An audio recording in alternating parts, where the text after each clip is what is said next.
We know, honesty is the best policy when it comes to relationships.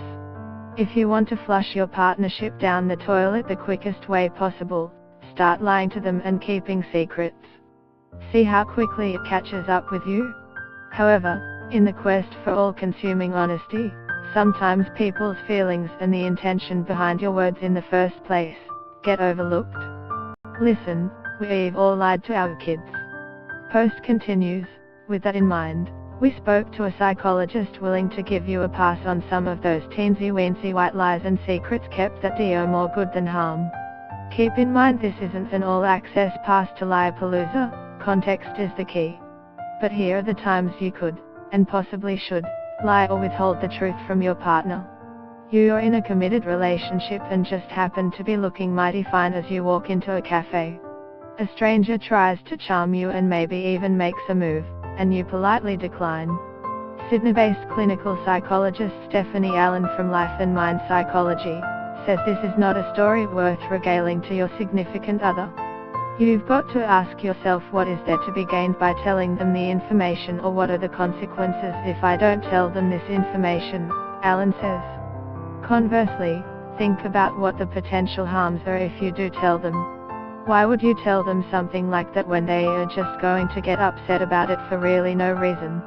Ask, is keeping this information to myself something that in my wisdom I think is for the benefit of our relationship? Then it's a carefully thought out decision.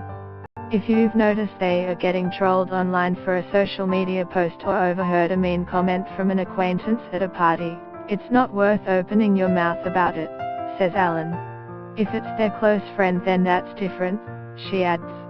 But if your instinct is to tell your partner about a stranger's words just so they can defend themselves, ask yourself why it's worth upsetting them in the first place. Your partner's family is, well, annoying. Actually not the whole family, it's really just their sister. She complains a lot, is often a bit rude to her mum and has a habit of turning every conversation into one about herself. You don't want to spend any more time with this woman than you have to. So should you tell your partner? No, says Allen, this is a moment to reflect on what you're willing to do for your partner and when you're willing to put their needs above your own. If there's nothing in particular that they've done and you just think, well, they're not my cup of tea, I don't think you'd speak up. Being in a partnership means you'd always do things that just you want to do. You need to balance your needs against theirs.